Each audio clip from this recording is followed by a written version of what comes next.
Welcome back. I have a fantastic interview for all of you today, Mr. Lance Kenmore. And Lance and his wife and their team sell real estate in Kennewick, Washington. Lance has been a very long time coaching client of ours, and I'm absolutely thrilled to have him on as a special guest for our podcast today. Lance, welcome to the podcast. Hey, thanks. It's great to be here. Now, I was just talking to Lance prior to the start of the podcast. Julie and I in 2000 and Zoe in 2021 actually drove all around the country, and we went up to visit their office in Kennewick, Washington. It's one of the nicest real estate offices I've ever been in. And it's actually funny. It's working out to be a great investment too, So that was kind of a nice way to start, because I do want to talk about lead generation and wealth building with you. But that's a nice little pearl that hopefully, will continue to pay dividends, is actually owning your own space opposed to continuously renting. Yeah, we were super excited. It was a huge stretch for us to do it. And just one of those dream board activities of building an office exactly the way you wanted it. It was super fun. So how long have you been in real estate? Tell us a little bit of background. Just let them know a little bit where you come from, the whole thing. Yeah, so I'm in Tri-Cities, Washington, which is Kennewick, Richland, Pasco. It's about 3 hours east of Seattle. So I've been licensed now for 24 years, and active in the business probably 19. The first 5 years I was back on a family farm in agriculture, like actually farming, not the farming you think of in real estate. So yeah, about 19 years, and we've just kind of grown our team size. And we also run a property management brokerage here in town too. So we run both of those simultaneously under the same brand. So let's start out with what everyone wants to know about. And we're going to talk a whole, just bunch of different topics today. We're going to talk about team building. We're going to talk about building, scaling up your team, scaling down your team. We're going to talk about how to adjust to the market changes. But the thing that everyone's always very curious about is always lead generation. So for lead generation for you, what are the three most dominant drivers of new leads for your real estate business, for your brokerage, your team? Well, you actually scared me, so I had to go back and look at all my numbers when you said we were having this call. So I have your numbers. Your coach has given me your numbers, so I actually so have them. so um so we are still running at this point. So we are like 60% database. So past client and Sphere referrals. So past client and Sphere are running about 60% for us. Our next biggest generator after that is radio. I do a lot of radio advertising. And then the third category for us after that is Zillow. We still spend some money on Zillow. So with centers of influence and past clients, you said 60% of your leads come from that. I assume that's buyers and sellers. It's not just, it's a Yep. mix. What are you doing to stay in front of those folks? How are you marketing to your centers of influence and past clients? So we have a pretty dynamic digital magazine that we put out quarterly. So quarterly, and we have a pretty high open rate on that. Like we spend a lot of time making sure it's relevant and good. So we're doing that quarterly, and then we have three client events throughout the year. And then I would love to say that the quarters in between that, we talk to the clients at least, once a quarter. But I would say if we poked holes in that, that's probably the one that happens the least amount. Well, you have a tremendous number of past clients. I mean, in the last, let's just say 3 years, how many houses have your team sold? Yeah, in the last 3 years, around 900, Okay. probably. And Yeah. so your career in the last basically, 18 years selling real estate full time, how many past clients do you have? Thousands. Yeah, direct thousands, direct past clients. Yeah, over 2,000. Yeah. Okay, so we're going to bounce around a little bit. So as far as as far as the lead generation, you mentioned Zillow, you mentioned radio, you mentioned most of your business coming from centers of influence and past clients. So if you could only do one thing for lead generation, what would it be? If you could only choose one thing. Like Oh, everything. Yeah. I would just dive into our database and our past clients. So what would you do specifically? I would host a few more events so I could get in front of them. And then I would spend more time on the phone talking to them. This isn't a coaching call, so you don't have to tell me what you think I want to hear, by the way. No, that's the easiest way. Like as soon as you do that, it is amazing how many deals happen. Like it's so quickly.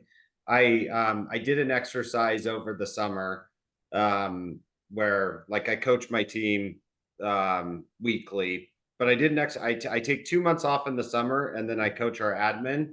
And so I took the summer and I went back into some production myself. And it was amazing when you get on the phone in the database how quickly deals start falling. Absolutely. Well, the obvious question is then if you wanted to increase your sales, which I'm sure you do, and the lead generation of going after your centers of influence and past clients don't cost anything, it's going to generate the most transactions the quickest. Why aren't you doing more of that? Well, that's a great question, Tim. Talk about talk about that with your coach on your next call. Well, I will for sure. Yeah, we all get a little bit complacent. Yeah. Well, I remember doing a mastermind in Laguna Beach at the Montage. I think you and Karen were there. I remember that was like 20 years ago or something. It was Yeah, crazy. we were. And who was it? Greg.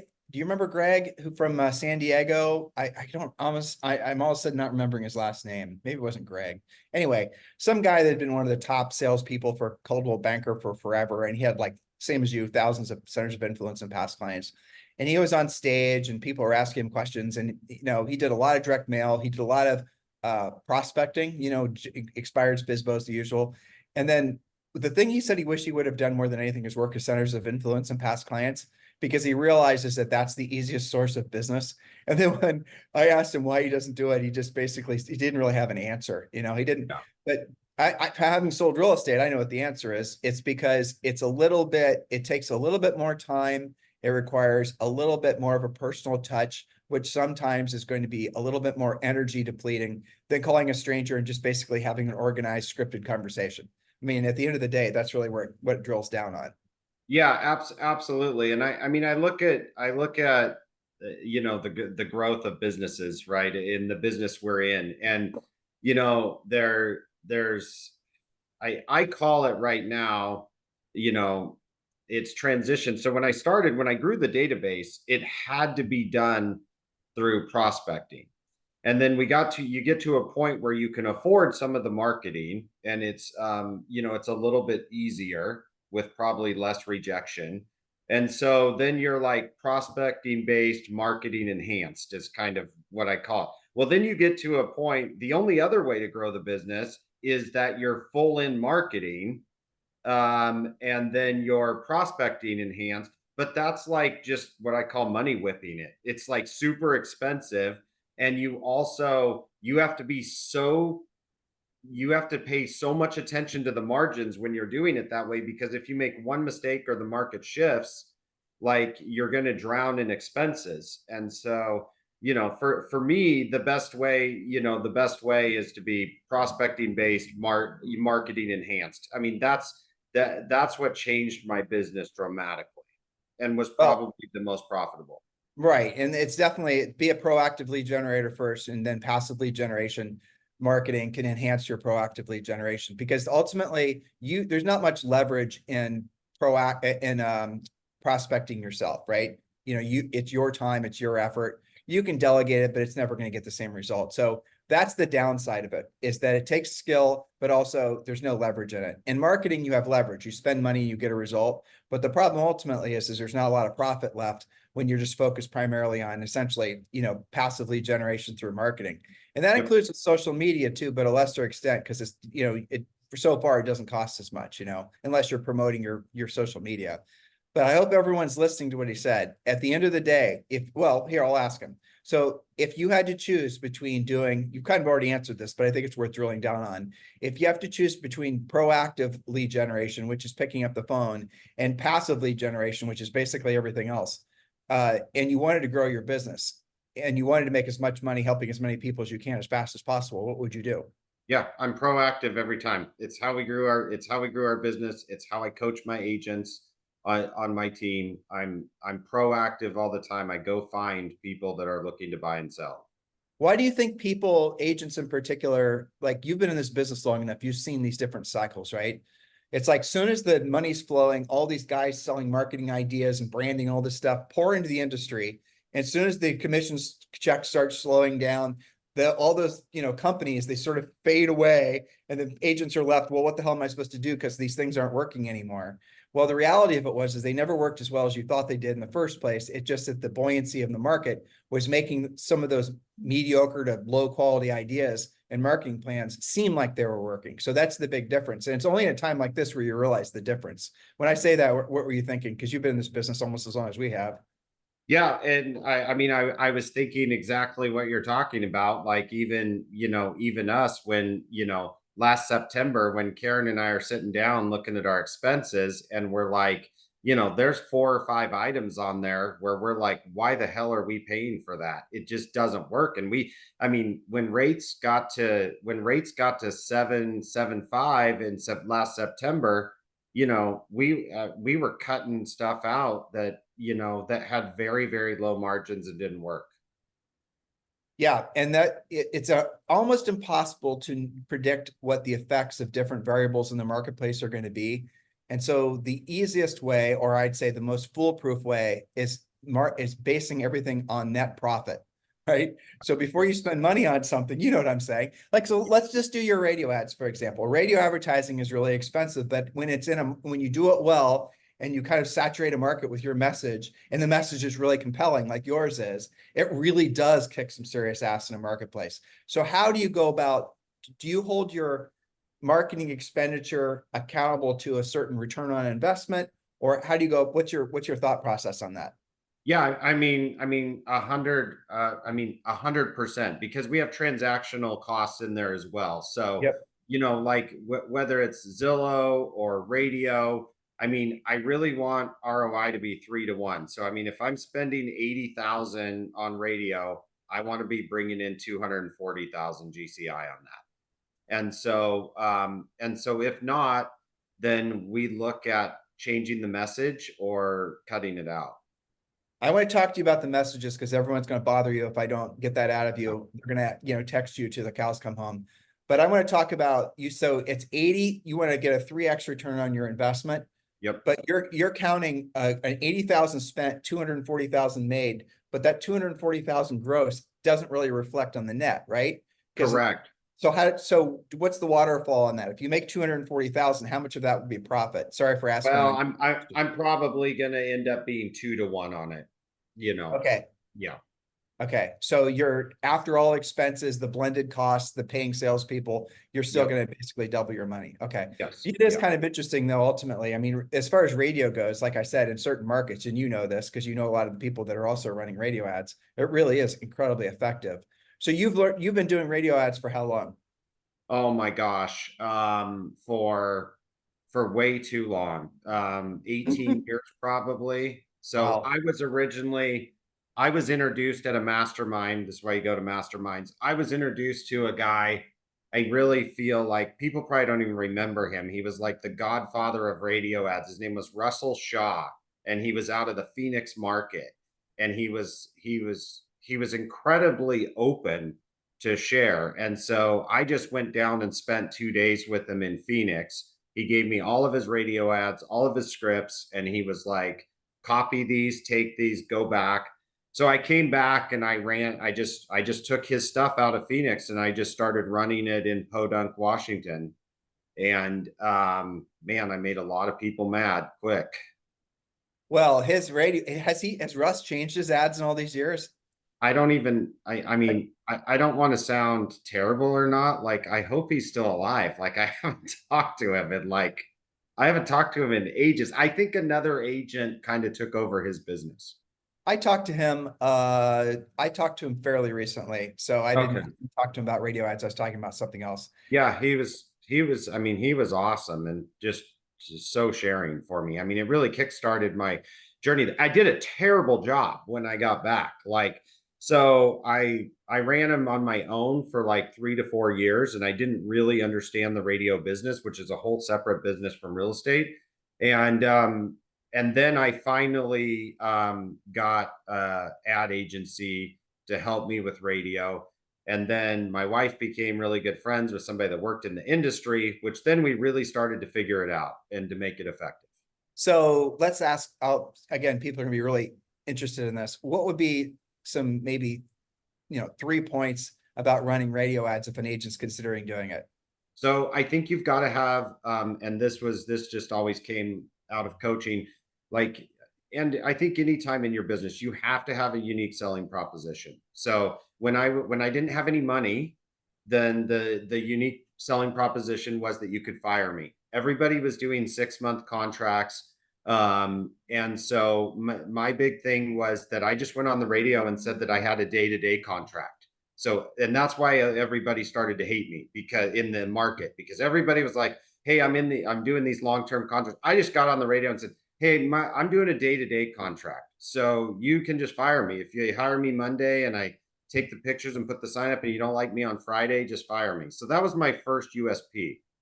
And that kind of that worked. Like it especially worked really well with expireds because I was also prospecting daily. So it worked great with expireds because they were just getting out of a long contract where they were locked in and didn't sell. So I added the USP with expireds. Those were easy appointments, and that's what started it. And then I went to and that transitioned. My next USP was sold in 90 days or you don't pay any commission, because I still didn't have any money. And so like I couldn't, there were other better USPs, but mine was just like, well, if it's not done in 90 days, then I'll just lower my commission to zero, and that's what they'll pay. And then eventually, like 3 to 4 years later, that morphed into sold in 120 days or all buy the house. A guaranteed home sale program. So an easy Yeah. exit listing, a guaranteed home sale program. Russ had, I think there was a third USP on his ads, but I can't remember what it was.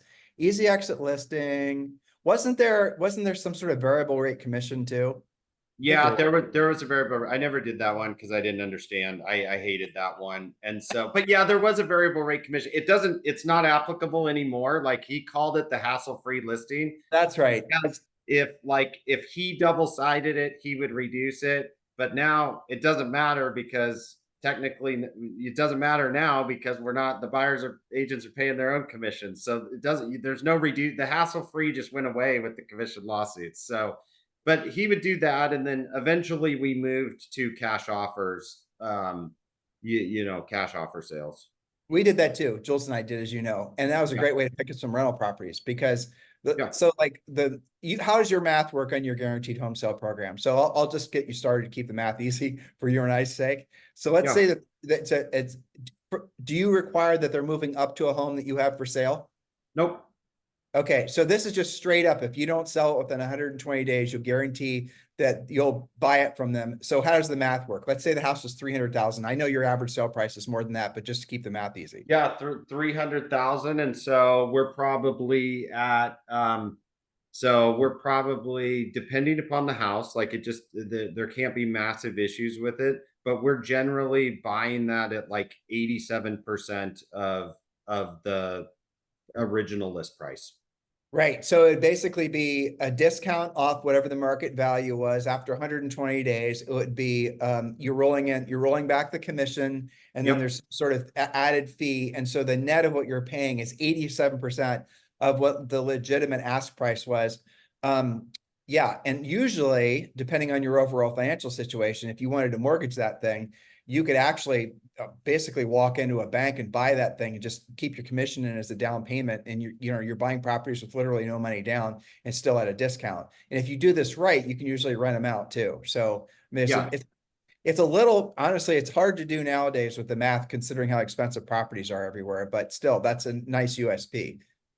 Yeah, it's great. And I think in a market where inventory is growing again, like I mean, because when I started, I was in a very traditional market, which we're getting back to again.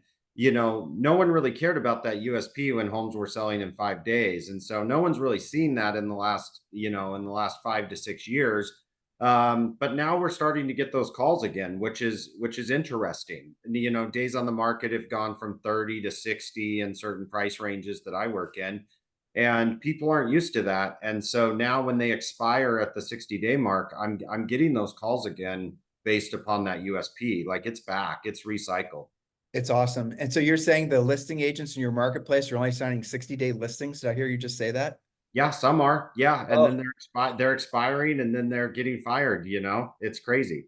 oh, that was the other one, easy exit listing. You said that basically. Yeah, Very, yeah. that's what I started with because, like I said, I was broke, and it was the easiest one to do for free. Well, but here's the thing, listeners, some of you guys are not understanding the nature of what he and I are saying. So if you have a listing with a seller and the seller, for whatever reason, just decides that they want to fire you, you would be nuts to try to keep that listing. You're going to release that listing. You're not going to make an enemy or get a bad reputation or any of the rest of it.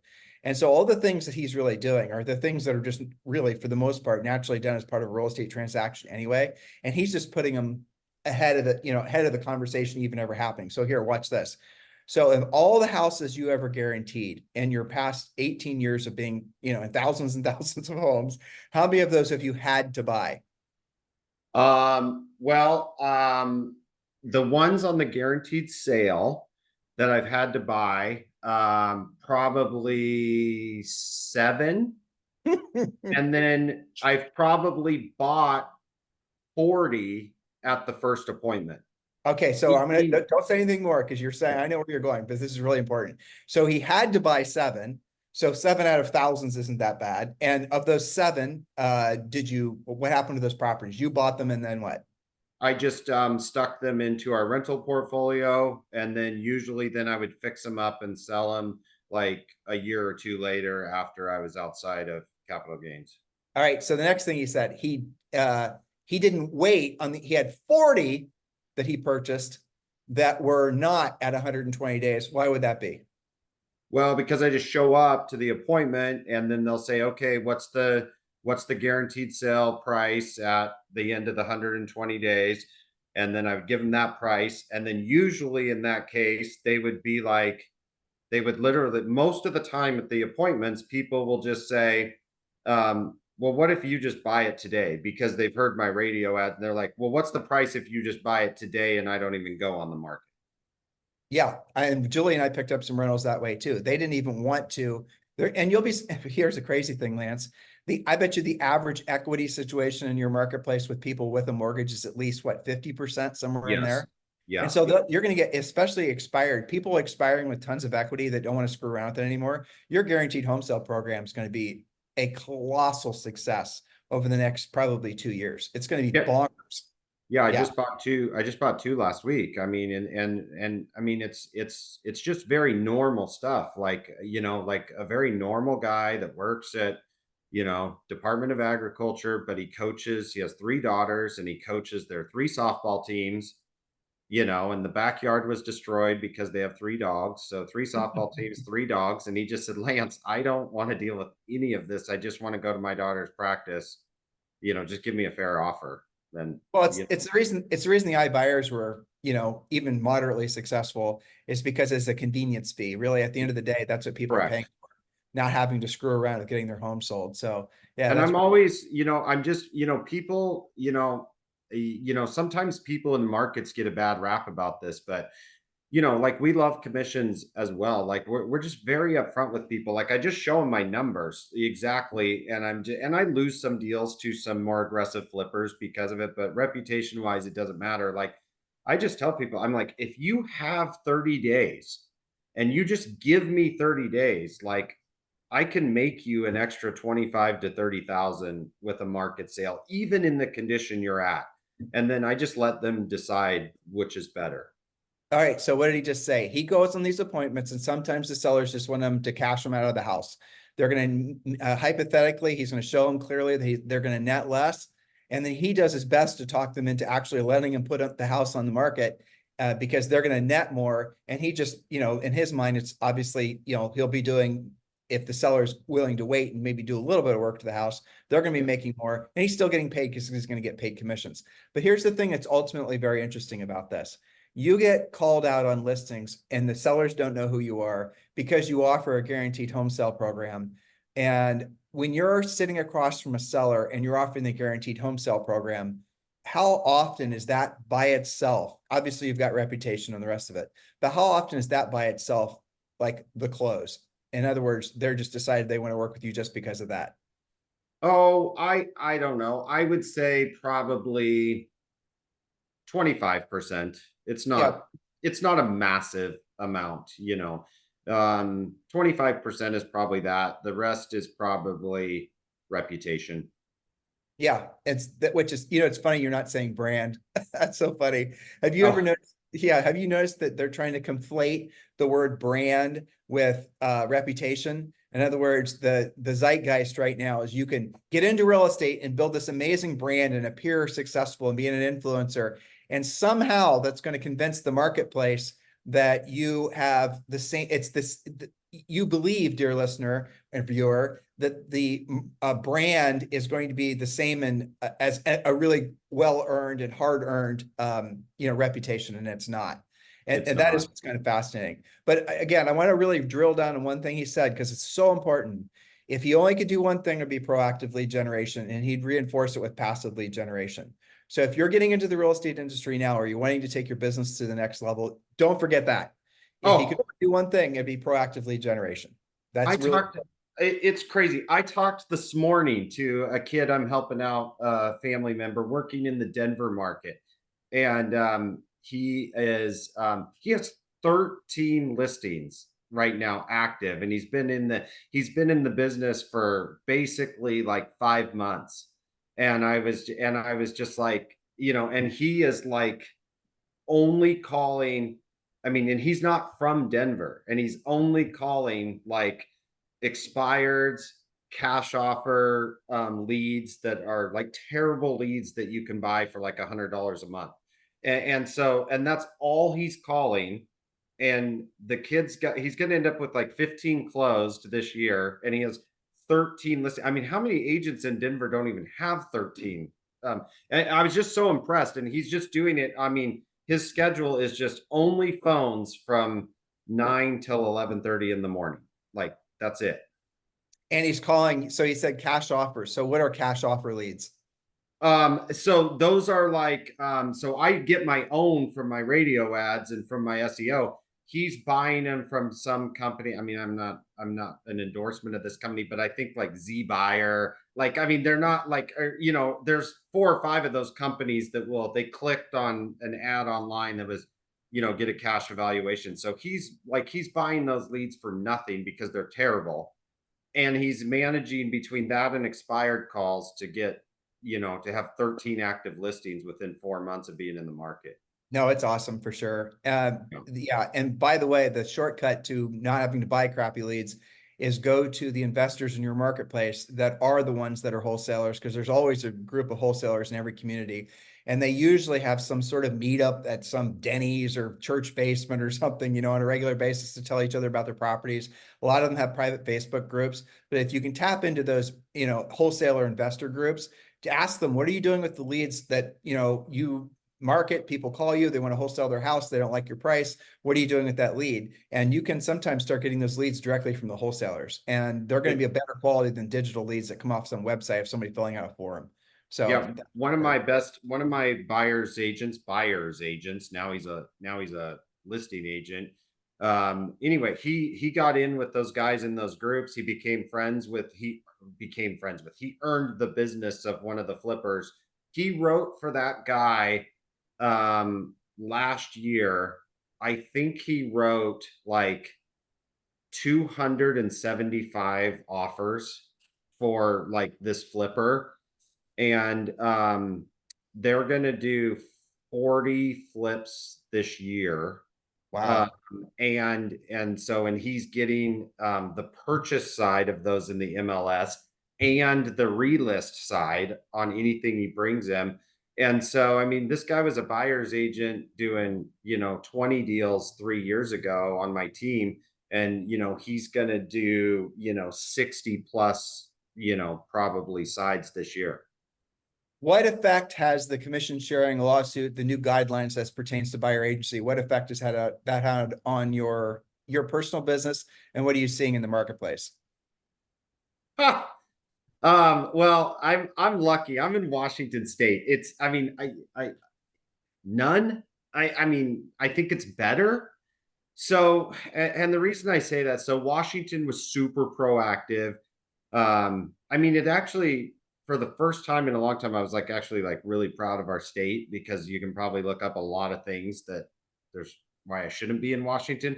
This was awesome. Like our state association of realtors, they made all of these changes January 1. So, I mean, they were like 8 months ahead of this. So we had the mandatory buyer brokerage. We call it a buyer brokerage in Washington, buyer agency agreement. That became mandatory January 1. So I've been dealing with this for 8 months. And honestly, like we've always been pretty hardcore about our agents getting commitment from buyers. It really just hasn't had any effect on us. The only thing I can say is it's better because it's easier to pre-qualify. Like for us, it is like we're more efficient now, because if they have signed something, then they're in contract already. So we used to have a rule on our team that was one for free. So like if someone calls off a Zillow or someone calls off your ad, like we would go to the first showing for free. And a lot of people said, "Man, you're dumb and you shouldn't do that." But we would do that. Like it's rapport building. We have reputation in the market. So we would go show that house for free. And then sometimes, 50% of the time at that showing, you would be halfway through the showing and they'd be like, "Okay, well, I'm going to call my agent now. He was just out of town on vacation this weekend."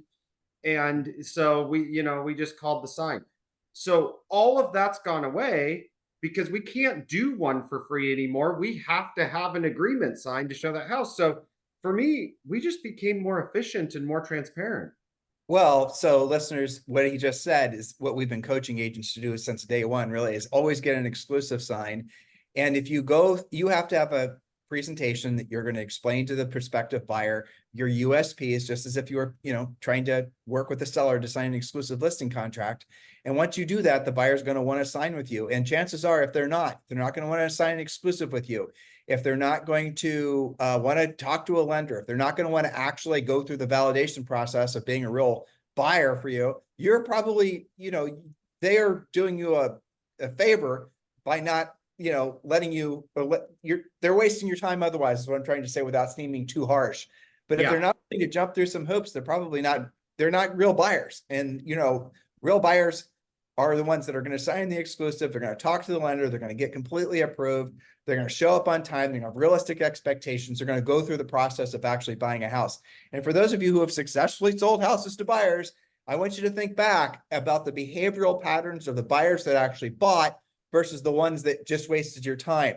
You'll see it's distinctly different. Same on the Yeah. listing side. The listings that you sold, unless it was for, there's some outliers, but they're the sellers that had to sell, not the sellers that wanted to sell. I'll sell my house when pigs fly. I'll sell my house if I can get this price. I'll sell my house if. No, I have to sell my house, Lance. I have to get it sold in the next 30 to 60 days. We're moving to wherever. We have new construction done wherever, those types of things. You Yeah. will give yourselves a huge advantage in the marketplace and get a lot of time back, dear listener or viewer, if you just remember, look for the behavioral patterns. People that transact always follow the same behavioral patterns. And anytime you see anyone trying to break the rules, bend the rules, work in a gray area, they aren't real and they're just going to take your energy away.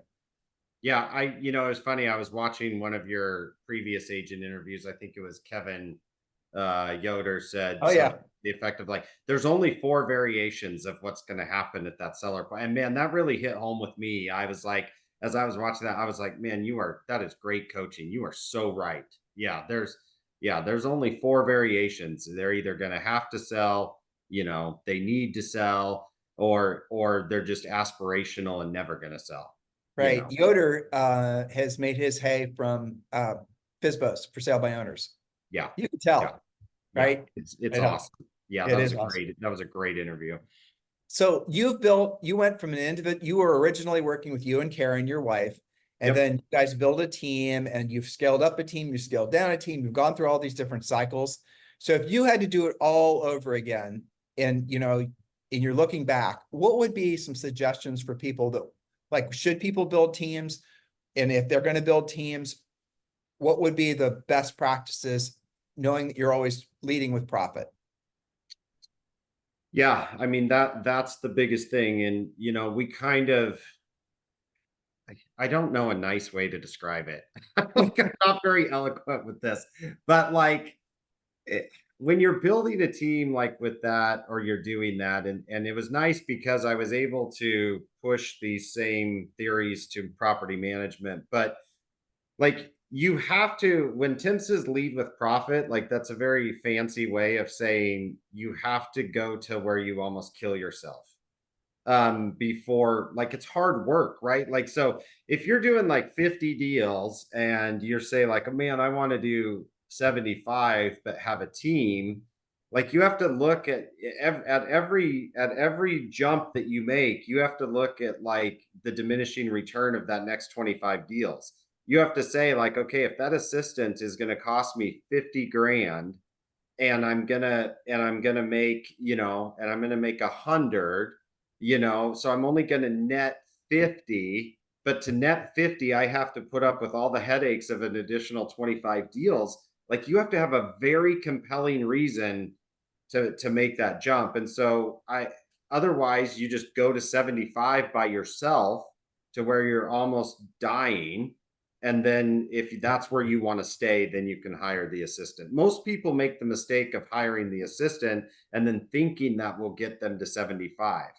Like, it's unfortunate. I just think lead with profit means almost kill yourself before you hire the next person. Well, yes, thank you. Well said. And it is interesting when you look at profit and loss statements from all these, Julian and I have been coaching forever, and you get profit and loss statements from individual agents. Like, most of our personal clients are high-end clients like you. And they have, you look at their profit and loss statements from their teams and all the rest of it. And there is, and the number's pretty damn high, where you actually can start making a decent margin out of a team. And when there's commission compression and expenses are going up and agents are demanding more commission, it's very clear, and especially in times like this, that the margins that teams are making is getting smaller and smaller. Most brokers, let's say agents, brokers with, say, 100 agents, they're usually, if they're not in production themselves, the broker is not selling themselves, that brokerage is usually making less than 3% per year. I think the national average, someone's going to check me on this, and that's fine, is like 2.3% or something. Well, Yeah. teams for a while were making like 12%, 15%. But what's happened is that, for all the reasons I already stated, that margin's starting to fall to be in alignment with brokerages. So if you run across, like, I give you so many examples, but like, if you sell as a team, if you have $1 million in GCI, most teams are going to be making, use my math, and this is going to be when the margins were higher, you're going to be netting around $150,000 as the team leader. Now, this is with you not in production, so just keep this in mind. Well, okay, if you were to be an individual agent and you had, let's just say you did your own deals, you maybe hire a transaction coordinator just per deal. They're not a full-time employee, the whole thing. You get that transaction coordinator paid for with the transaction fee that the client pays, that kind of thing. So you're keeping your margins high. To make it that same 150 grand, you'd probably have to have a total GCI of maybe, I don't know, 175 grand, 200 grand, something like that. So the moral of the story is that the industry is punch drunk, and always has been, on volume and not profit. And that's the reason that a lot of agents, especially when the tides go out, they in teams and brokerages, and it's a normal business cycle thing. But if you weren't running high margins, the margins get essentially eviscerated. And it's just, again, it's a normal market cycle thing, but we're in one of those cycles now. So what are you thinking as I went through that, my little diatribe? Yeah, I'm just thinking of always being very, very careful about our overhead, because, and things aren't cheaper. I mean, No.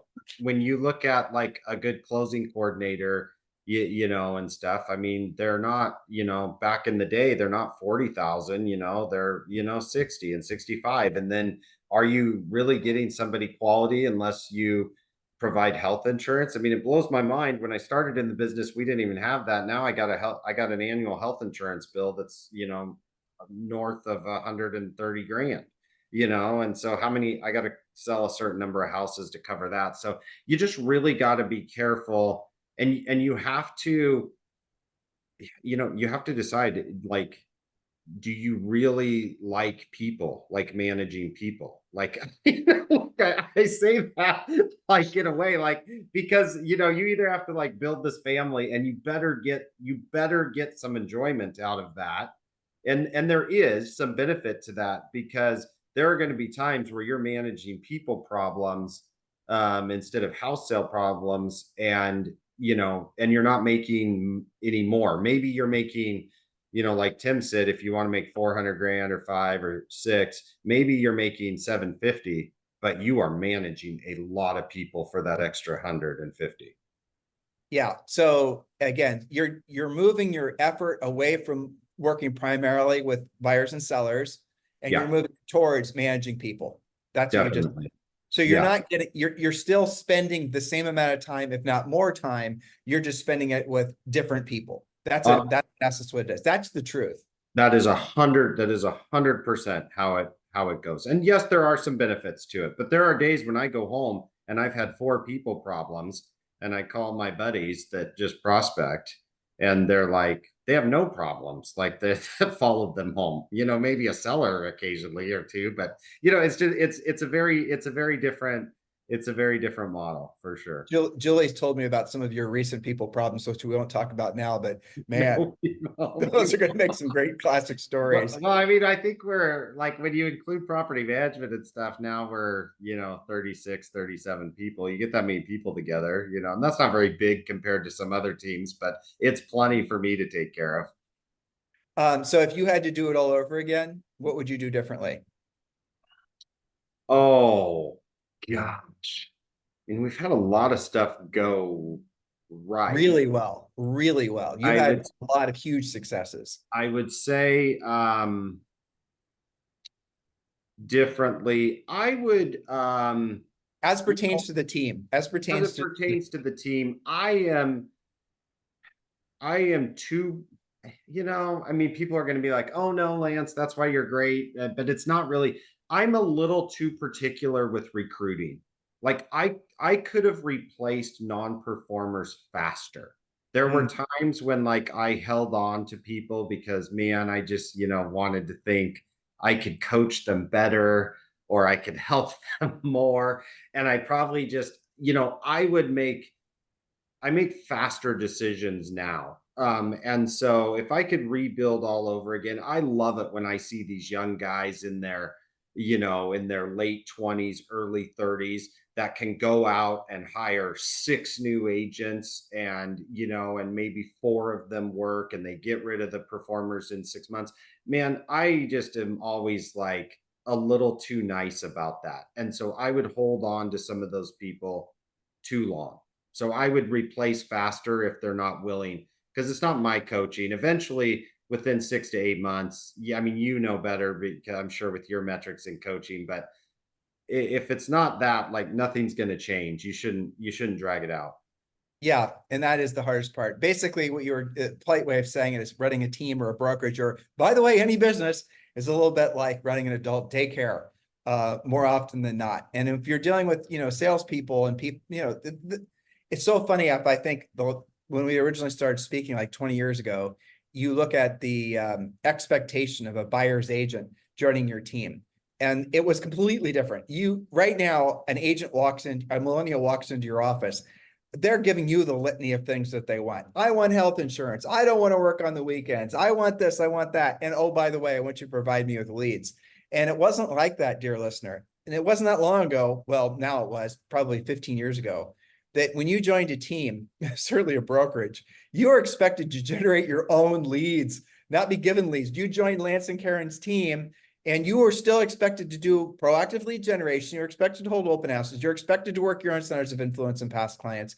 And the team was there to coach you, was help you to, basically transact the whole thing. But nowadays with agents getting this, and by the way, it was very unusual on a team for a newer agent for like the first year or two to get any more than 50-50. And now the competitive, I mean, so what's the experience now in Kennewick, Washington with trying to find a salesperson? Yeah, it's tough, right? And we're very much full service. Like we don't like to half-ass it. And so, so we do have higher splits, and that's hard for a lot of people to swallow, but I mean, our services and what we offer is pretty, nobody touches it. So yeah, but that's why I don't grow as fast as some of the others, because I'm pretty particular about that, and we do provide a lot. But I could, even today, I could be better in recruiting the bottom end of my bench. So you have been very successful as a result of the success from you selling real estate. And for example, you and Karen are involved in a lot of different types of businesses. You mentioned your property management business. And according to your coach, Julie, you have 583 doors, which means you manage 583 different properties. That's phenomenal. Yeah. And you're also, and you guys, weren't you involved in storage units and some other investments too, and a farm? Where did you, I'll let the listeners know. Yeah, I'm still farming. I'm still in ag, as a family farm, and then morphed into a business, custom business for other farmers. And so yeah, we're still, my dad's still very active and young and full of energy. And so, yeah, we're still farming a couple thousand acres. And then we kind of built up a chain of car washes locally. And then we sold those. And we just had a goal of, like, our kids are in college now, and so we always bought car washes, and the goal was that that's how we would pay for the kids' college. And so, and then time wise, and I'm lucky I have a very amazing wife who reminds me of these things, because, like, the kids go to college and I don't sell the car washes. And then she's like, hey, you said we were going to sell these, and I'm tired of you spending so much time there. Well, I mean, car washes are kind of a fun business though, They except were, people like to use car washes as dumps, it turns out. So it's really a society thing. You got to kind of watch those trends. As that business has kind of changed a little bit as demographics have changed. And so, yeah, so we ended up selling them all. Great investment. Sold all four of them. It did pay for the kids' college, which was incredible. And then we just moved some of that money into some land that we're going to develop, and then bought another. We had grown our property management, and then we bought another property management company locally, and then we're starting to buy regional now in property management. Does the property management create listing opportunities for you? It does. It creates listing opportunities, and it creates buy sides for us. Mhm. So we're getting first crack at those tenants when they're ready to buy. And so, like we said on this call, like, I really like USPs. And so our USP, tenants' biggest issues are timing the sale of their lease when they have to buy. If you rent with our company and go into one of our rentals, you can break your lease at any time. And if you buy with the Kenmore team, so if you use one of our agents to buy, then you can break your lease, move out whenever you want. And then what we're doing is we're guaranteeing our landlord that income. So we're backfilling. If that property sits vacant for a month or two, we backfill that with some of our commission, and make the landlord whole. So the landlord never has any risk. The tenant gets to move whenever they want, and then they always buy with us. You are also involved in flips too. So talk a little bit about that. Yeah, I just love that. Like, that's just like our hobby. Like, especially now that the kids are going to college. Like, Karen and I are doing one right now. I've been over there like too many hours, like the last freaking like 4 nights, like just checking on things, because we do love property. Like, it's not just like we're in this business. Like, it's just that's really really fun. So if our cash offer ones have enough margins and they're not a good rental, or we want to buy a toy or pay for college or something, then we just do it as a flip. And I have a general contracting, so the businesses all kind of start to feed each other. So with that many property management doors, like I have to be a licensed general contractor, so then I'm running a crew of three that are doing all of our repairs on our property management company. And then when we do flips, it just fills in the gaps, so my general contracting company will work on the flips. Well, so what we're describing, listeners, are the concept of spokes in the wheel. And if you've been listening to the podcast for a long time, you know what we're talking about. But the gist of it is, I'll just go through it relatively quick for new listeners or viewers, is imagine a wheel, okay? And then in the wheel, there's a small hub, and then there's different spokes. So it's like a bicycle wheel or like a wagon wheel. You imagine a wagon wheel. And each of those spokes represents it represents a source of income, or it could also represent a source of business. And so you might have I'm going to bounce around between source of income and source of business, listeners. So don't get confused. So like if you're thinking about lead generation, Lance's lead generation, one of his spokes is his radio. Another one of his spokes, as he said, is centers of influence and past clients. You heard him talk about his different lead generation spokes. And Lance is obviously an amazingly successful agent, been successful for a long period of time, the very definition of one of the best in the industry for sure. But he has, it sounded like, about 5 different sources of very consistent business. Now, why would he want that? Because let's say, for example, the radio advertising stopped working. 1,000 people start running radio ads. Radio ad gets too expensive, too blah, blah, blah, whatever, stops working. He's got those other spokes that are going to still supply leads. And then he can amp up the centers of influence and past clients, like he said, or maybe he could start calling his property management folks and start generating leads out of there, all those things, right? Well, the same applies. You scale that same idea to income generation, right? So income generation would be one spoke is his real estate team. Another spoke is going to be property management. Another spoke is going to be, he doesn't have many more, but his car washes. Another spoke would be the farm that he has with his family, those types of things. So as you build assets, in order for any of this to happen, you have to be running a profitable real estate business. And again, this is something, again, if you've been listening to the pod for a while, read our book, the product of your business isn't transactions, isn't happy customers. Well, it's all those things. But what primarily we have to focus on, the product of your business truly is profit. So if you're wanting to, like, that's just the bottom line. I can't make it any more clear than that. If you're not running profit, if you're not generating profit in your business, you're running a literal nonprofit business, and you're not going to stay in business. And it's with that profit that you can buy the car washes, that you can buy the property management company, and you can start creating things that create another source of income for you. Otherwise, you're always going to be on the hamster wheel. You're always going to be having to, and I'm not judging it right or wrong, but the way you get rich, and last little, coaching lesson, what rich is merely is where your money works for you and you no longer have to work for your money. So Lance and Karen, if they wanted to, could choose to retire. They have enough other sources of income that are to be producing money. It sounds to me, you guys are hearing what I'm hearing, they just love to do flips full time. And he has enough other ways he could generate income if he chose to.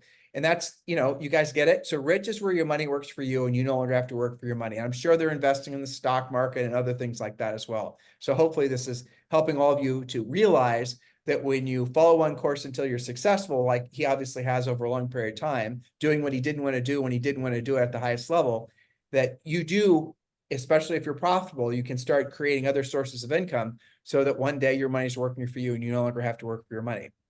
So that's what I summarize. I mean, isn't that basically it? Wasn't that Yeah, the mission we all started on years ago? yeah, you nailed it. I mean, we started on that years ago, and then I always tell people just stay, you know, have a group that keeps that, front of mind awareness for you. I mean, so Tim taught me a long time ago to go into mastermind groups, and it always used to be real estate only. But having that meeting, once a week or once a month with a group that keeps you accountable, like that's just like it's very very incredible and powerful. And now, like, I'm in a group, and I would everybody that gets to this level, like now I'm in like a CEO group of different industries. So where we meet once a month, and then we have a 3-day planning retreat to strategically plan the business for the next year. And those guys like really challenge me a lot. Like I'll do one or two things and think it's pretty awesome. And then I'll go to this group and these guys have done like seven things. And I'm just like, what the hell? What did I do this month? And so I would just say stay involved in those groups that challenge and push you. If that's your personality, which it's mine, it's super, super motivating to see a car dealer that's bought, two new dealerships for multiple, millions of dollars. I get in that group and I'm like, God, what am I doing at this flip last night? And so it challenges you to think in different ways. I coached, he told me, I never verified this, but the number one Mercedes-Benz salesperson in the world. And I was shocked how tiny the margins were on each car he was making. And I was Yeah. thinking, why the hell would you want to be in this business? And then I learned what the margins were on service. Oh my gosh, that's where they're making all their money. They just give the cars away basically to make the money Yes. on service. It's absurd. Yeah, it's a lot of fun, and you start to learn about those things in different industries, and then you can apply those techniques to what you're doing. And yeah, it's not a referral group. I tell people like that, like we don't give any referrals. We do some business together just naturally because those guys become some of your best friends, but it is a group about running your business more efficient and then expanding your mindset to what's possible. Well, what he is speaking to is environment. So there's physical environment. You and Karen travel a ton too. I know you're a licensed pilot, the whole thing, but there's your physical environment and like so if you are finding yourself stagnant or not growing or maybe even you're losing traction, you need to seriously consider changing your environment. Your environment might be your brokerage, it might be your town. Start by you can and you should move towards finding good mastermind to join, but you can also do it through podcasts and the books you read. Read biographies on some of the most successful people. You can fill your mind and create your own mastermind. But really, the number one thing I hope you're internalizing, because I certainly remember this, Lance, is when Julie and I started. We are from Columbus, Ohio. You're from Kennewick, Washington. We're just, and as soon as you start traveling out of your own little tiny bubble and you start seeing how other people are living and what their expectations of life are, it just blows your mind. It just Oh, truly does. dude, it's sometimes I mean, I have to ground myself. I mean, my son is now he's at SMU, Southern Methodist in Dallas. It might as well be the Ivy League of the West Coast. And the first time I was on that campus, like I was kind of mad.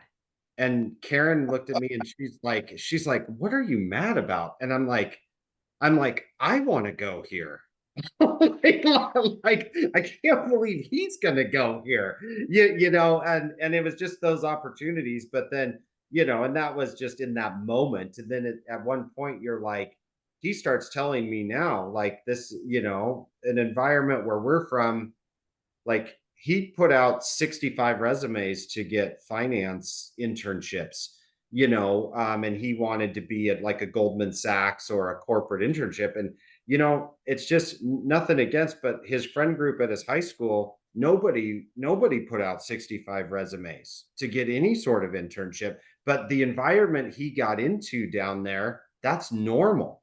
And like he felt behind, and then it's just like prospecting. He gets a great internship in the summer in a corporate environment, and it was 1 out of 65. But it's his environment taught him that he should do that.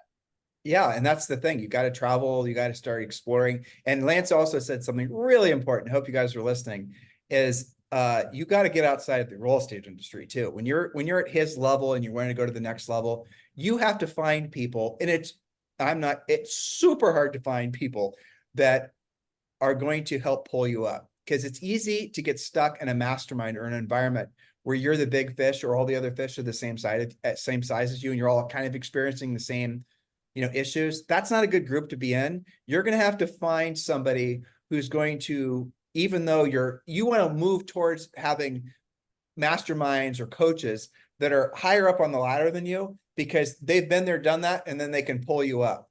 Hopefully that makes sense. Does that make sense to you? Yeah, it makes a lot of sense. And so you just got to kind of like find your angle, like all of the last one I got into, I was laughing because Karen and I've been married 25 years, and she runs the whole business side. Like, we would be nowhere without, like, Tim talks about profitability. I'm the there's a spender and a saver. She's the one that is like, we cannot do that. You're an idiot. And so, she balances that, pays our bills. And so, it's made for a great marriage. And my last mastermind I got into, all of these guys' businesses were like twice the size of me. I only got into that mastermind because they're like, hey, you and Karen work together and have a great marriage. You should come tell our group how to do that. And I was like, sweet. Once again, Karen got me in the group. But you got to find an angle or a connection that gets you in that group for those bigger things.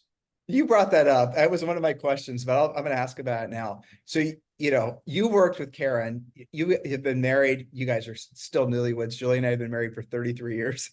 So Nice. Love it. I know, isn't that great? So you've been married for a long time. You've worked with your wife ever since I've known you. And that's something that a lot of people they ask us, Julie, they don't ask us this so much anymore, but we used to get that question asked us all the time when we sold real estate. Like, how do you guys do it? How do you balance it? Who's in control? How do you so what suggestions if someone's considering working with their spouse? Yeah, I think the biggest thing is just very defined roles, and that was the thing is I love people and being around people and selling and Karen can't stand that. Like, she has, the shirt that says, like, I like tacos and maybe three people. That is my wife. Like, there's three people. You put her with her inner circle and she is a party animal, but you get outside of those three people and she doesn't want anything she refused to be on this interview. Like, I mean, like absolutely not. And so, I kind of handle the sales training and the sales side and the business, the deals, and then she handles the details and the accounting and just her. So once that's defined, I think that works. I think that works really well. And Yeah, you know, well, with regards to how do you, this is where in other couples that Julie and I have coached, where there's almost always a problem. One tries to dominate the other. And what I heard you just say is that you have defined roles where she's going to be in charge of the accounting and she's going to be in charge of the numbers. She's going to be in charge of the banking. She's going to be in charge of basically the brain of the business. And you're doing the people, human side, the sales team, the marketing side, the lead generation side. And so that's how you do it. I'm answering the question I asked Lance, and he just said it too. Is those paths cross? And do you guys have like weekly meetings or monthly meetings where you kind of just, let each other know what's going on, like your own board meeting? How do you go about doing it? Yeah, we have weekly meetings, and so we don't mess it up. Like, it's right after our coaching call. Like, we'll have a coaching call, and then we have in our schedule Lance and Karen coaching. So we just have that set time. Because that's the other thing too that I think happens is people have a tendency to interrupt the flow, or they get annoyed. Like, it's like, hey, if I ask you, 7 questions, all day long, you're just like, oh my God, I can't deal with another finance question. If you can time block that into a certain time period, I'm the type of personality, like, if Karen tells me, I've got 7 questions for you, and we're going to go over that at 3 o'clock, I'm totally fine with that. And so you've just got to make sure you're not constantly interrupting that other person, so you can each kind of have freedom to do your own job.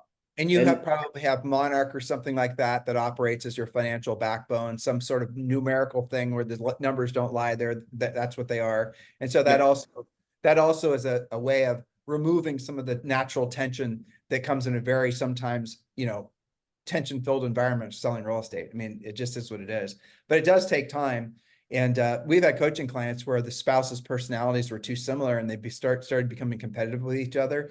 And unless they're really willing to put their relationship ahead of their desire to win in competition, it isn't going to work. And we've sometimes told people not to make it work. These guys have a similar enough personality, but it's also different enough But even if, at the end of the day, it's where the problems happen with working with your spouse is when one tries to be the boss of the other. That never, ever, ever works. I've never seen that work. Yeah, that would just be that would just that would not go over well. No, Yes. it But would. it's when you can do it, it is awesome because you always know what the other person is going through, which is so freaking helpful. Because if we've had a bad situation or a client issue, it's so nice to go home and have the other person be aware of what's happening in that situation.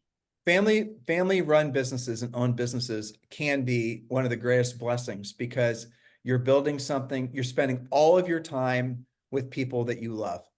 Yeah. And that's the thing that's the really, I hope people are understanding that. That's the greatest blessing of working with your spouse and your family, provided you can work out the other quirks, just put a formal system in place so you can make everything work relatively simple and listen to what he said. Have weekly meetings where you're going to essentially give a organized report to the other person so they know that, you're, not wasting money on this or wasting money on that, or just these things are happening. And then you can make it work. And then you get to spend, normally when you're married and you each have separate careers, or one's maybe, watching the family and the other's going to work, how much time are you actually spending time together? You married this person, you hardly ever see them, nights and weekends and vacations occasionally. Well, if you're working together, then you get to spend all your time with them. And hopefully spending more time with your spouse is a good thing and not a bad thing. Because we Yeah, can't. it's awesome. I mean, and the biggest problem we've had in the last year, I think, it's not even a problem. It was just me. Like we were flying back and forth to see my daughter in Boston. She plays ice hockey, and all of a sudden we're on a flight, and Karen was like upgraded to first class, and I was like, how do you have platinum status? And she's like, well, the new Amex I got, just it was under my name, and so it gives me all the points. And I was like, That God is damn awesome. it. So, but no, it's awesome. I would never even know to take care of all that stuff. So yeah, it's fantastic. And I'm yeah, hoping Zoe gets interested in I'll tell you something funny. So we're traveling, Julie and I travel fairly often, and occasionally, well, we'll get recognized a lot at real estate events, right? They'll know us from this or the other thing. We've been in the industry forever. But when we get recognized randomly at airports or just walking around, not around a real estate event, I always remember that. But one of the last times it happened 3 times when we did Atlantic Airport, and Zoe was with us. And Lance, I have to tell you, it was so flippin' funny because she's only 11, and the kids go through this thing where they all want to be YouTubers, they all want to be famous, it's just a silly little kid thing. And we had people coming up to us and like, I just love your podcast, or you guys are whatever. And Zoe, who normally is just a motor mouth, didn't say a damn thing.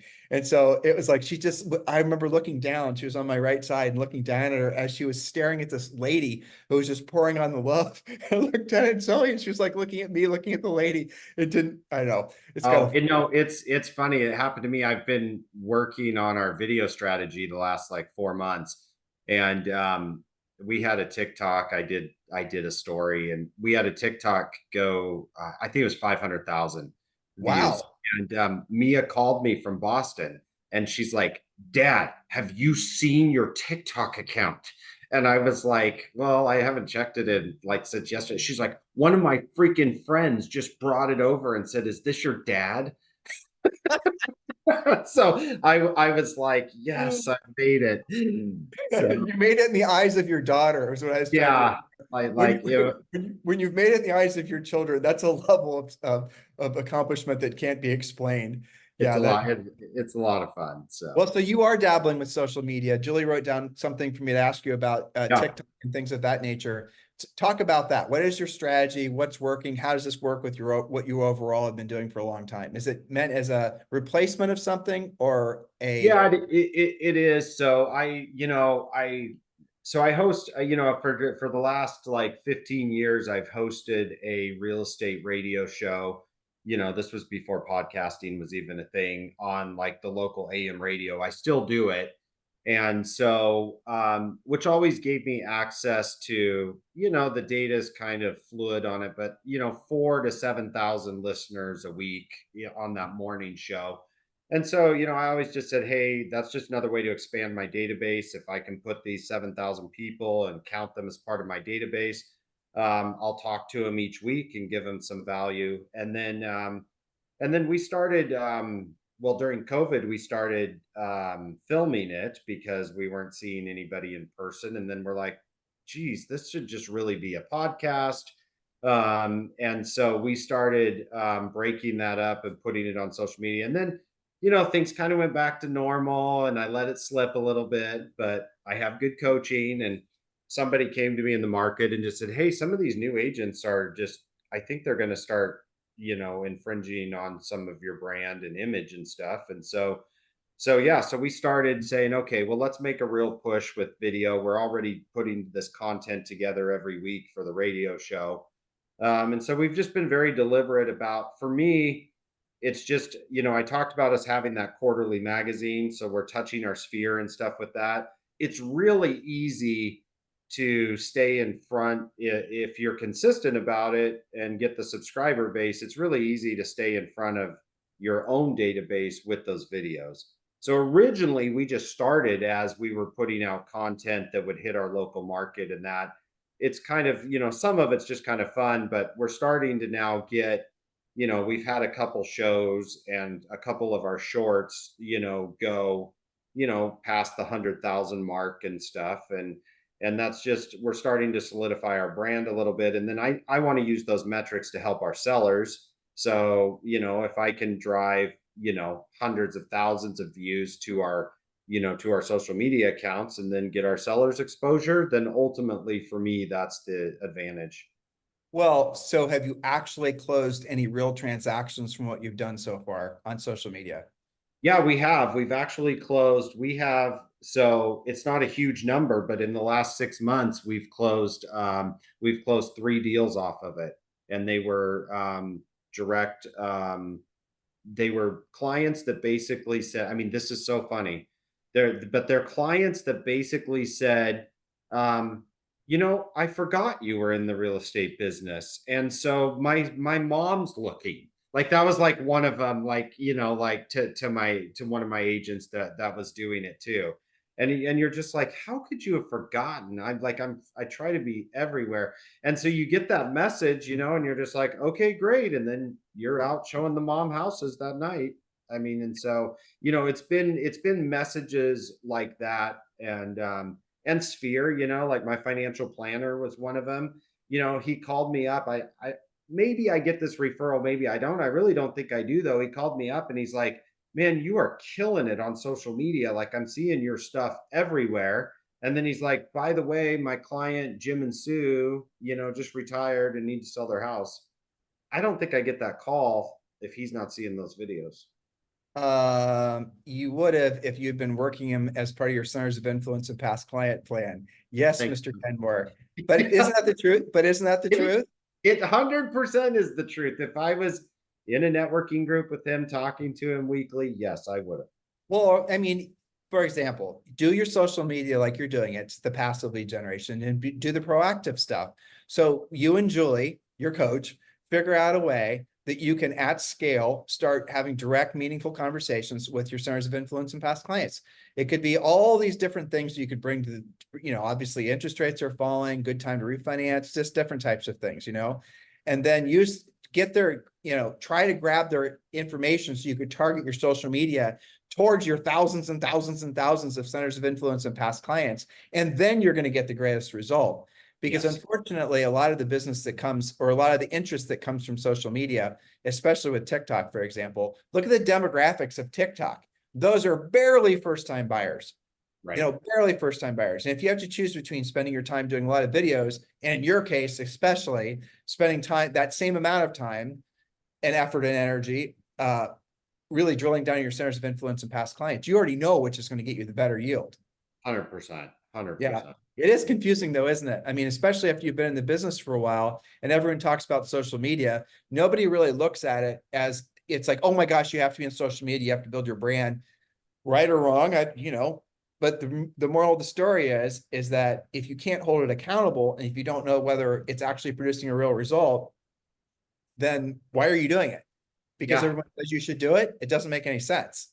No, and it takes a lot of time and effort. Yeah. But isn't that the funny thing, what you just said? So to get really good, making a really good social media video, something, if you're, oh my gosh, this is going to be your new thing. It takes way more time, way more effort than learning how to pick up the phone and calling an expired listing. Calling an expired listing and setting a pre-qualified listing appointment is so much easier. It will make you so much money, so much faster than all the social media stuff. But the social media stuff is more fun, let's be honest. Oh, it is. It is. I mean, it is 100%. Yeah, it is. Yeah, we love it too. I Um, do. so you've been involved in coaching with us for a long time. Yep. And why has coaching been, well, you tell me, why have you been involved in coaching for so long? What has coaching meant to you and your family and your real estate business? And just, Julie's been your coach for 10 years, more than Yeah. that? Yeah. We started with you when I had terrible mindset. And then you fixed mindset. And then we went to Julie because we needed good systems to manage it all. Kind of reminds me of Karen and I. Yeah, actually, you guys, a lot of ways remind you. I'm the spender, Julie's the yeah, same deal. You buy the So plane, I buy cars. I mean, for us, coaching is, number one. I think even to this day, coaching is accountability, and so that is, regardless of what level you're at, like it's different when somebody has a deadline and says, like, by next Wednesday at 8:30 in the morning, I want you to have, you know, added this buyer agent, fired this buyer agent, gone on 3 listing appointments. And, I'm the type of person, if that's what we set out to do, then that's what we're going to do. Now, if I don't have a deadline like that, it just doesn't happen. So I think number one for us, I mean, in the beginning, coaching was about skills and mindset. And then once we got that figured out, it became less about that and more about accountability. And then also too, like, I've always just been, I know there's a lot of information, online and stuff, but for me, coaching was also access to information. So if I could talk to somebody that was talking to 100 of my peers, and I don't have to talk to 100 of my peers, and they already know the one of the 100 that's doing the best, and I can get a coach to just tell me what that is. For me, it was a shortcut of implementing. Yeah, that makes perfect sense. And it's like when how important is it? Julie and I talk about this a lot personally, that we have to always be improving ourselves. Otherwise, people won't hire us, especially at, our price point. They won't hire us as coaches. So if we're not always improving ourselves, people are going to not be as interested in us. And it's kind of fascinating too, because the same goes for you, for people wanting to work with you. If they see that you're just basically kicking your feet up, spending too much time at the beach and all the rest of it, people aren't going to want to, work with you because they're going to think your best days are behind you. Have you ever thought about that? How you wanting to improve constantly also attracts people into your life that are also of that mindset? Have you noticed that? Yeah, I mean, I've noticed it a ton. I was really, really lucky. The university I went to, probably the best thing I took out of that university is their whole mantra, was being a lifelong learner. So Mm-hmm. I went to a small school called Pacific Lutheran University, but the biggest thing we left with, and I took a bunch of entrepreneurship classes, it was like, you better leave this university knowing that you're a lifelong learner, meaning like it doesn't stop at the end, like you have to keep going. So for me, coaching was just a way to immediately continue university, learn things from people. And then, yeah, and then those are the people like I like to hang out with the most, about what's new and what's up and coming and what are you doing. And I mean, because our industry changes a lot. Obviously, it's different today than it was, even like I tell people, even a year ago, with all the differences in commission and the lawsuits. Like, if we weren't learning all these new ways of doing it and stuff, oh, it'd be terrible. And then, and then you layer in social media and that type of stuff. Like, if you stop learning that stuff, I do think you can become irrelevant pretty quickly. I'll give you a little foreshadowing of what's going to happen in the next 12 months. So we're going to see the biggest evolution. I don't really, I'm not a big fan of that word in business, but we are going to see the biggest evolution in the real estate industry in certainly the last 30 years because of AI. Where Julie and I live here, we know some people that are investors and a lot of them are investing in some of these just different AI things. And I'm learning what's essentially already been created that people don't know about yet. And like you're creating social media, for example, the days of like every single real estate agent is going to be able to be a social media influencer probably within the next 6 months. And there's going to be AI that's going to be able to produce an unbelievably high quality and of audio, video, whatever the hell you want, in your voice, in your likeness. It's going to be indistinguishable from a live event. Like this could be it could be an AI thing. You guys don't know, right? It could be. Yeah. And so what's going to happen is everybody and their brother, the AI is going to go and say, like, I'm in Kennewick, Washington. Lance Kenmore's got this video that 100,000 views, and there's these other people that have had all these other success. And here's the topic that the video was on. Here's the outline of what the video was on. AI will create fresh content. Then AI is going to create a video, and the video doesn't have to just be a talking head. The AI can actually create a video that simulates walking through your town or walking through a house. It just whatever, and you're going to be able to click ding, ding, ding. And the next thing you know, you're going to start churning out. The AI is going to start creating 5-6 videos for you like that per day. Your outfits are always different. You're going to be in different environments, and it's going to start churning out a constant bombardment of social media, YouTube, whatever it is, content, to the point where agents who have essentially been getting a lot of business from those sources it's going to be oversaturated. There's going to be too many competitors, and they're going to have to move on to something else. So that doesn't sound like a good thing for the people that put a lot of effort into it, but that is absolutely what's going to happen. It's obvious that's what's going to happen. And so unless you have built an actual honest to God reputation in a community like Lance, unless you've actually done something where people are going to know you, thousands of past clients, even if you only have dozens of past clients, you can build more past clients, build your centers of influence even bigger. You can do all these things because the idea of branding is about to become saturated. I hope everyone's getting that in their minds. It's very obvious. And then beyond that, you're going to have, and this is where the cost savings is going to come in. I know 2 companies, we were thinking about investing in one of them, is going to essentially create a 1-for-1 AI assistant for real estate agents that's going to close transactions. And I tested the model, and I could tell by the voice that it was AI, but other than that, the video and the processes and the conversation and the logic was indistinguishable. And so if I'm a consumer, I want you to disclose that you're talking with my AI assistant. You want to tell the consumer that, but they're not going to care. Very soon, people aren't going to care that they're dealing with AI versus a person. Our daughter, she's in school, and they run all of her papers through AI things, trying to see if it was written by AI. How close are we to the point where that won't matter, where it's going to be assumed you're using an AI writing assistant? Where when you see a beautiful painting, where it's assumed the AI didn't assist the artist in making the painting. We're right in the precipice of such a massive change. So where does that leave somebody who's in the coaching business, who's in the real estate sales business?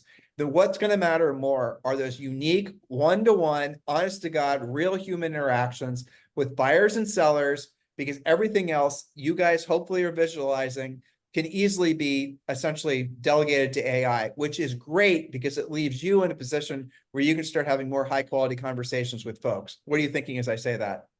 I mean, I love that, and I'm glad we've built up that reputation, like you said. And I mean, it's makes our job easier because a bunch of that stuff I don't like to do.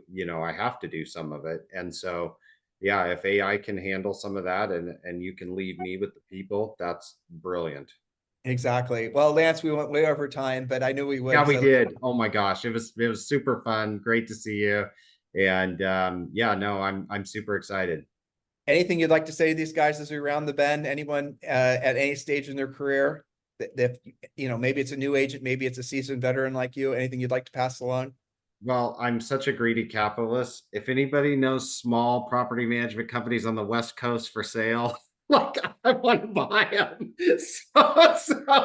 So send me your property managers that are retiring in your town, and I'll be there.